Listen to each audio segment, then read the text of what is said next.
Hello students. आज हम पढ़ेंगे क्लास 10th मैथ में चैप्टर 6 ट्राइंगल्स। ये बहुत इंपॉर्टेंट चैप्टर है। क्लास 9th में हमने पढ़ा था। तो क्लास 9th में याद करो हमने क्या पढ़ा था। क्लास 9th में जनरली हमने पढ़ा था congruency of triangles. 10th class में पढ़ेंगे बच्चे सिमिलैरिटी ऑफ ट्राइंगल्स।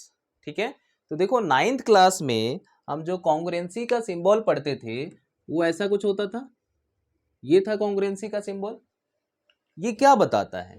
ये जो सिंबल है ये सिंपल सा बताता है। ये तो हम जानते हैं, तो इक्वल के लिए यूज होता है, ये इक्वल है।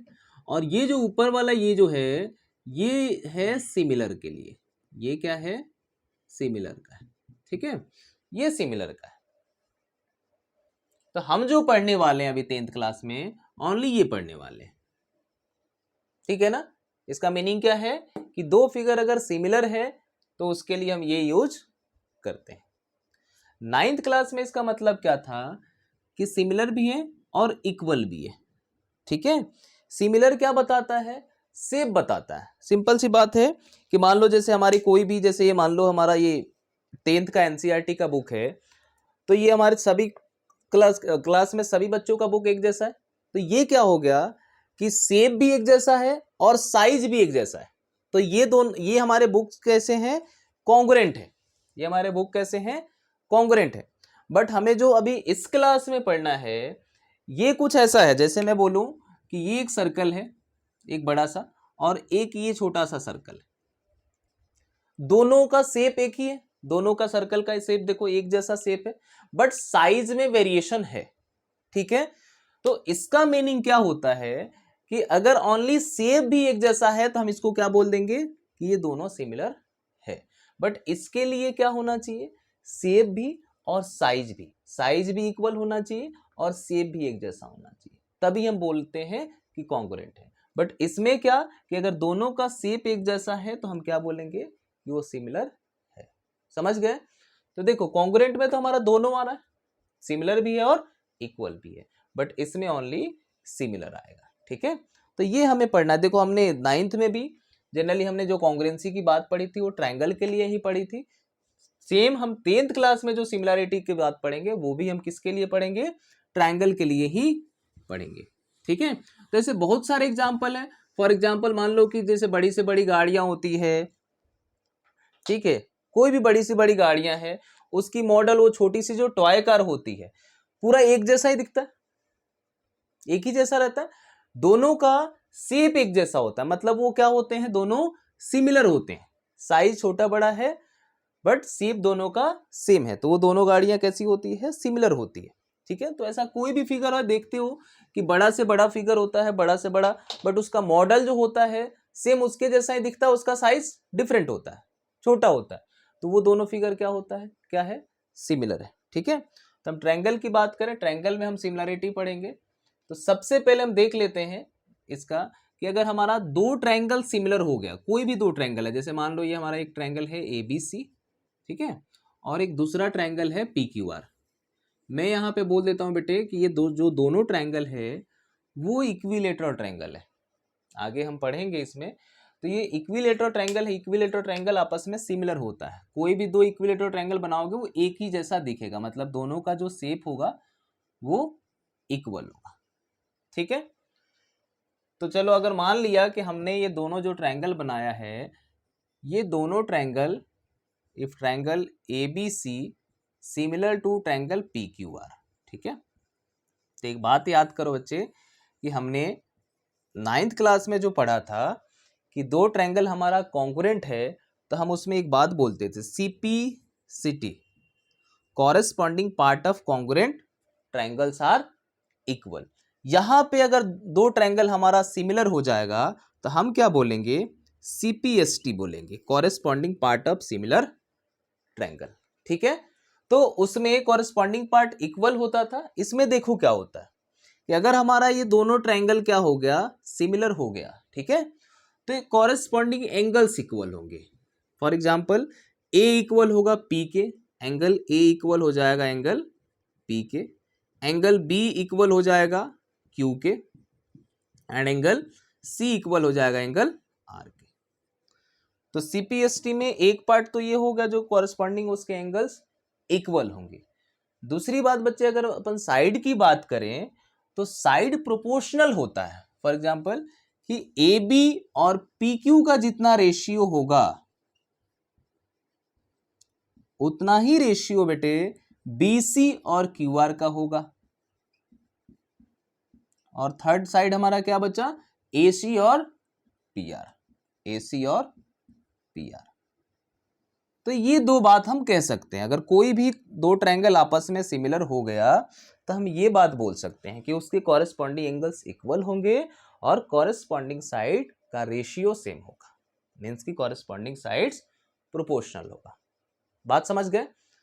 ठीक है, तो ये हमें इसमें पढ़ना है, तो सिमिलर हो जाएगा तो हम ये बात बोल सकते हैं। ठीक है, अब हम आते हैं सबसे पहला जो थ्योरम है, बहुत इंपॉर्टेंट थ्योरम है। ठीक है, 6.1, इसको बेसिक प्रोपोर्शनैलिटी थ्योरम कहते हैं, या थेल्स ने दिया था तो थेल्स थ्योरम भी कहते हैं इसको। ठीक है, तो इसका स्टेटमेंट देखते हैं, फिर इसको सॉल्व करते हैं। ठीक है, इसको प्रूफ करते हैं। तो इसका स्टेटमेंट क्या है, ये 6.1 थ्योरम है। इसका स्टेटमेंट मैं पहले लिख देता हूं। ठीक है, थ्योरम का स्टेटमेंट देखो। If a line is drawn parallel to one side of a triangle to intersect the other two sides in distinct points, the other two sides are divided in the same ratio। क्या कह रहा है कि कोई भी एक triangle है, कोई भी एक ट्राइंगल है। ठीक है, क्लियर है? अब इस ट्राइंगल में क्या कर रहा है, if a line drawn parallel to one side of a triangle. ठीक है, एक लाइन हमने ड्रॉ कर लिया, फॉर एग्जांपल हमने BC के पैरेलल एक लाइन ड्रॉ कर लिया, इसका नाम दे दो DE। ठीक है, BC के पैरेलल हमने एक लाइन ड्रॉ किया, ठीक है, जो कि DE है। अब क्या कह रहा है कि अगर ऐसा करने के बाद intersect the other two sides, ये दोनों साइड्स को इंटरसेक्ट कर रहा है, AB को D पे एंड AC को E पे। ठीक है, the other two sides are divided in the same ratio, मतलब ये सेम रेशियो में डिवाइड करेगा। ठीक है, तो सबसे पहले जब हम प्रूफ करेंगे बच्चे, तो सबसे पहले यहाँ पे गिवन लिखेंगे कि हमारा गिवन क्या है। तो क्या बोल रहा था कि एक हमने पैरेलल ले लिया किसी भी एक साइड के, तो क्या गिवन है कि D पैरेलल है BC के। ठीक है, प्रूफ क्या करना है, क्या बोल रहा था कि अगर ऐसा है तो क्या मिलेगा हमें, ये सेम रेशियो में डिवाइड करेगा, मीन्स कि जितना AD अपॉन DB का रेशियो होगा इतना ही रेशियो AE अपॉन EC का होगा। ठीक है, ये फॉर्मेट बहुत अच्छे से ध्यान रखना है कि सबसे पहले हम गिवन लिखेंगे, फिर प्रूफ क्या करना है, TPT for to prove that, to prove that. ठीक है, कि हमें प्रूफ ये करना है। ठीक है, यहां तक तो आ गया। अब उसके बाद क्या करेंगे बच्चे, प्रूफ पे आएंगे, इसके बाद हम प्रूफ लिखेंगे। ठीक है, चलो प्रूफ से पहले एक बात और ध्यान रखो कि इसको प्रूफ करने के लिए हमें कुछ कंस्ट्रक्शन करना पड़ेगा, तो कंस्ट्रक्शन पहले लिखना पड़ेगा। क्या क्या कंस्ट्रक्शन किया हमने, D से एक हमने यहाँ पे परपेंडिकुलर ड्रॉ कर लिया AC पे, इसका नाम दे दिया हमने DM। ठीक है, सिमिलरली E से हमने एक परपेंडिकुलर ड्रॉ कर लिया यहाँ पे और इसका नाम दे दिया हमने EN। ठीक है, तो पहले यहाँ पे कंस्ट्रक्शन लिख लो कि हमने कंस्ट्रक्शन किया है DM perpendicular to AC and EN perpendicular to AB। ठीक है, उसके बाद प्रूफ पे आओगे। ठीक है, ये फॉर्मेट ध्यान रखना है कि सबसे पहले गिवन, फिर प्रूफ क्या करना है वो, और अगर कंस्ट्रक्शन कर रहे हो तो ये सब में यूज नहीं होता, जिसमें कंस्ट्रक्शन करेंगे वहां पे लिखेंगे, नहीं कर रहे हैं तो हम डायरेक्ट यहां से प्रूफ से आ जाएंगे। ठीक है, यहां तक समझ में आई बात? अब आ जाओ प्रूफ में। प्रूफ के लिए क्या करेंगे, सबसे पहले हम इस ADE ट्रायंगल में आएंगे, इन ट्रायंगल ADE। ठीक है, ये थोड़ा सा देखो चैप्टर हमने 9th में भी पढ़ा था, इसमें भी पढ़ा, थोड़ा सा ऐसा लगेगा कि हम रट रहे हैं क्या, तो थोड़ा सा स्टार्टिंग में बेटे यही होता है और सबको ही मानो तो रटना पड़ता है शुरू में। ठीक है, जैसे थ्योरम अभी करेंगे तो इसको 2-4 बार इसको प्रैक्टिस करना पहले देखने के बाद, ठीक है, और जैसे करने लगोगे फिर तुमको ऑटोमेटिक समझ में आने लगेगा कि हमें क्या करना है। स्टार्टिंग में तो लगेगा कि हम रट रहे हैं। इस ट्रायंगल में आएंगे बेटे तो देखो क्या करना है। इस ट्रायंगल का एरिया फाइंड करो, एरिया ऑफ ट्रायंगल ADE। ठीक है, क्या होता है, half into base into height. देखो एक बार हमने ADE के लिए बेस ले लिया AD, ठीक है, तो जब AD बेस लोगे बेटे तो हाइट क्या हो रहा है, देखो हमारा ये हाइट हो रहा है, परपेंडिकुलर डाले थे हम, तो हाइट हमारा हो गया EN। ठीक है, इसको एक इक्वेशन बोलता हूं। अगेन हम इसी ट्रायंगल का एरिया फाइंड करेंगे ADE का ही, बट इस टाइम में हम बेस ये लेंगे AE। ठीक है, AE बेस ले लेंगे। अब जब AE बेस लेंगे बेटे तो देखो ध्यान से, यहां से हाइट क्या बना, जब AE बेस है तो DM। ठीक है, इसको इक्वेशन सेकंड मान लो। यहां तक मेरे ख्याल से समझ में आया होगा। अब आ जाओ, अब नेक्स्ट जो काम करना है वो हमें क्या करना है, यहां से ज्वाइन कर लो। ठीक है, ज्वाइन कर लिया हमने, तो ये भी यहां पे कंस्ट्रक्शन में लिख देंगे कि हमने और क्या किया था। यहां पे लिख दो कि हमने ज्वाइन किया है, ज्वाइन BE एंड CD, ये लिख दो, हमने ये भी ये कंस्ट्रक्शन में किया है। अब देखो, अब इस ट्रायंगल का एरिया फाइंड करेंगे BDE। ठीक है, now area of triangle BDE। ठीक है, हाफ BDE में देखो हमने बेस लिया है BD बेस लिया। अब बताओ हाइट क्या होगा। ठीक है, अब देखो थोड़ा सा मैं इसको BDE को मैं थोड़ा इधर बनाने की कोशिश करता हूं, ऐसा कुछ। ठीक है, देखो अब एक बात बताओ, अगर मेरा BDE ऐसा है, ठीक है, अगर मुझे हाइट मेजर करना होगा तो मैं ऐसे सीधे ही मेजर करूंगा ना यहां से बेस से। ठीक है, और देखो ध्यान से यहाँ पे E से N हाइट है हमारा, तो BDE के लिए भी हाइट हमारा EN ही होगा। ये पूरा EN जो है वो AB पे परपेंडिकुलर है, तो चाहे ये ऐसा भी हो, ऐसे तिरछा भी हो, तो हाइट हम हमेशा ऐसे बेस से ही टॉप तक मेजर करते हैं। ठीक है ना बच्चे, तो हाइट हमारा इसके लिए भी EN ही होगा। ठीक है, तो इसका नाम दे देते हैं हम इक्वेशन थर्ड। नाउ हाँ, अब नेक्स्ट जो आएंगे, अब इस वाले ट्रायंगल का एरिया फाइंड करेंगे CED का। ठीक है, तो एरिया ऑफ ट्रायंगल CED, और इसका एरिया क्या होगा, हाफ इंटू बेस हमारा हो जाएगा CE और हाइट हो जाएगा, वही सेम कहानी है बेटे कि देखो पूरे AC पे हाइट ये है हमारा DM है, तो इस बेस के लिए भी हाइट हमारा DM ही होगा। इसको इक्वेशन हमने 4 बोल दिया। ठीक है, तो इसको थोड़ा सा जो हमने किया बेटे, मैं बोल दे रहा कि अभी तो तुम बार बार ऐसे करो, मतलब इनडायरेक्टली अभी रटने की ही कोशिश करो। ठीक है, इसे बोलना नहीं चाहिए मुझे ये वर्ड, बट रियलिटी यही है। ठीक है ना, यहां तक बात समझ में आई।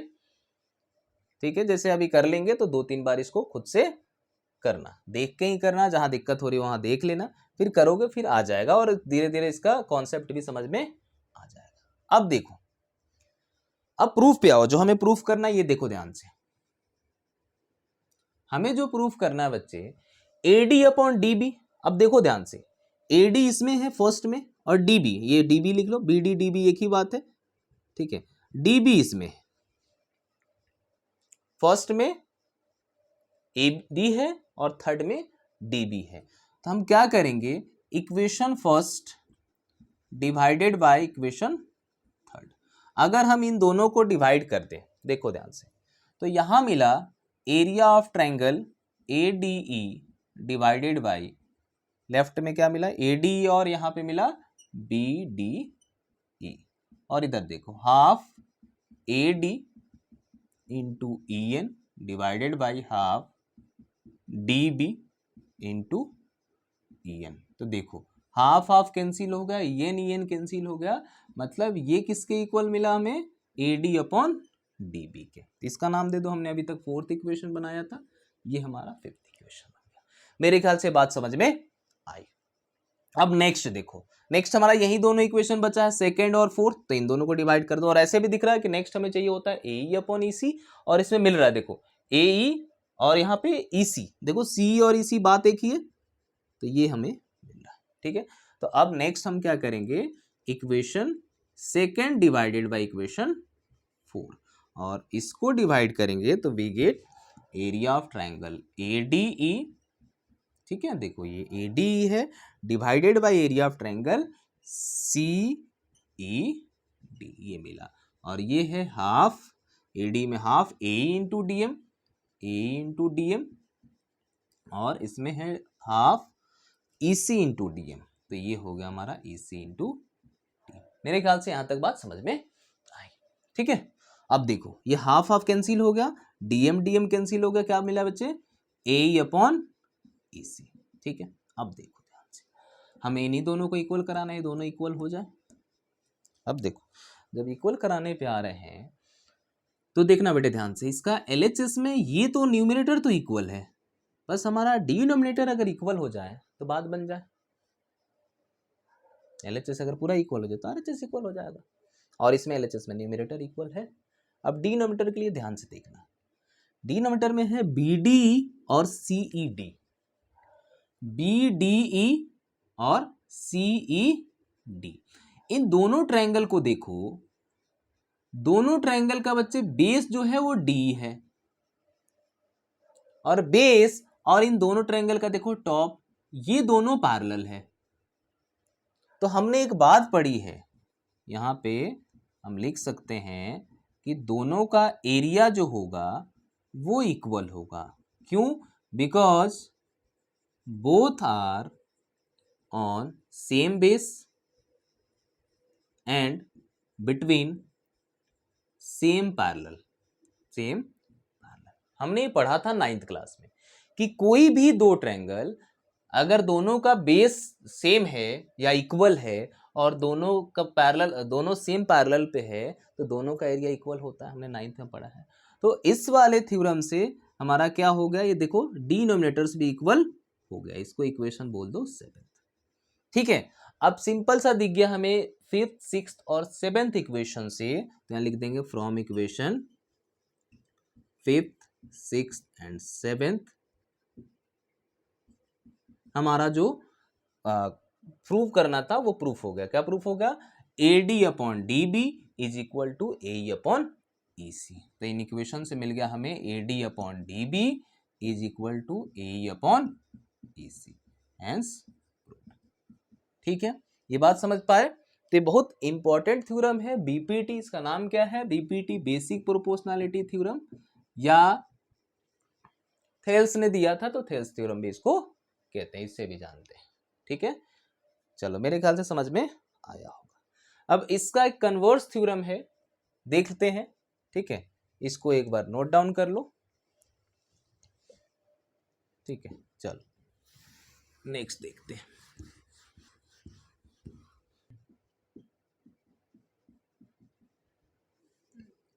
ये जो थ्योरम है बच्चे, ये हमारा BPT का कन्वर्स है। ठीक है, उसमें BPT में क्या था कि ये इसके पैरेलल था, D पैरेलल टू BC था, तो हमें ये प्रूफ करना था। ठीक है, इसमें इसका उल्टा हो गया।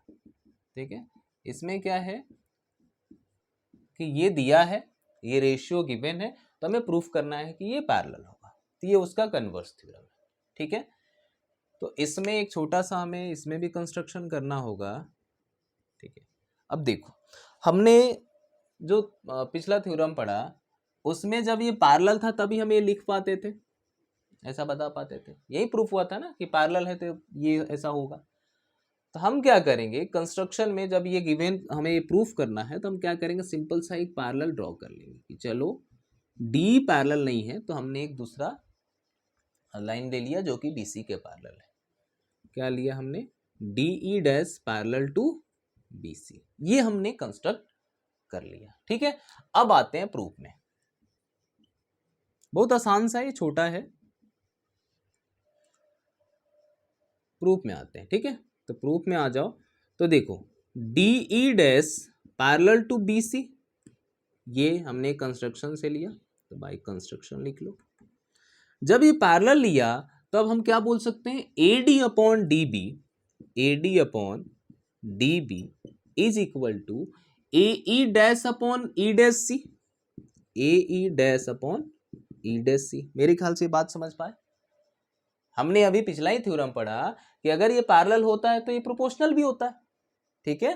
तो ये हमने वही फर्स्ट थ्योरम से बाय 6.1 थ्योरम बीपीटी से हम ये लिख सकते हैं कि जब हमारा ये पैरेलल है तो ये साइड प्रोपोर्शनल, ये ऐसे जहां पे इंटरसेक्ट होता है प्रोपोर्शनल होता है, ठीक है।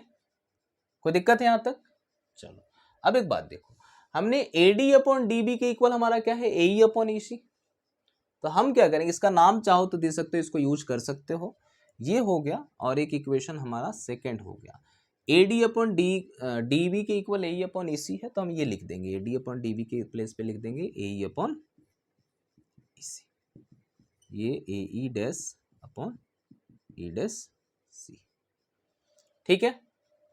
अब देखो, अब कुछ नहीं करना है, सिंपल सा बोथ साइड 1 ऐड करा दो, adding 1 both side, we gate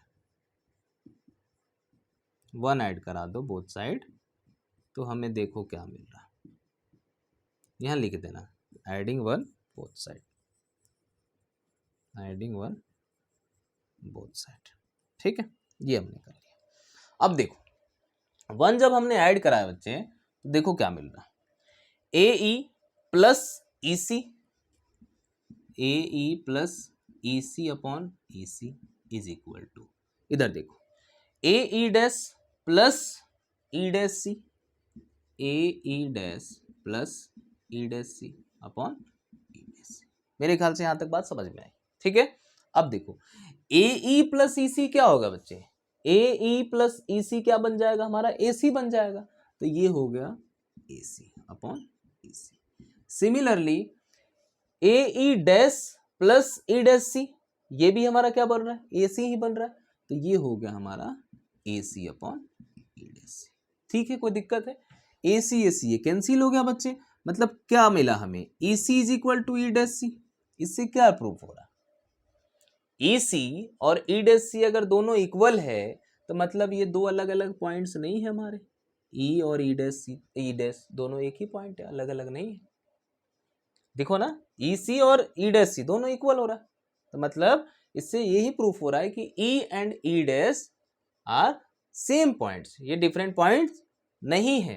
तो इसका मतलब क्या हुआ कि जब हमारा ये D डैश पैरेलल BC है तो E डैश और E में कोई डिफरेंस ही नहीं है, दोनों एक ही पॉइंट है। तो मतलब इससे क्या मिला हमें कि इसका मतलब है कि DE parallel to BC because E and E dash are same points. तो जो हमने कंस्ट्रक्शन में DE डैश पैरेलल BC लिया था, तो E डैश और E दोनों एक ही बात है, मतलब DE पैरेलल टू BC है, ठीक है। समझ पाए?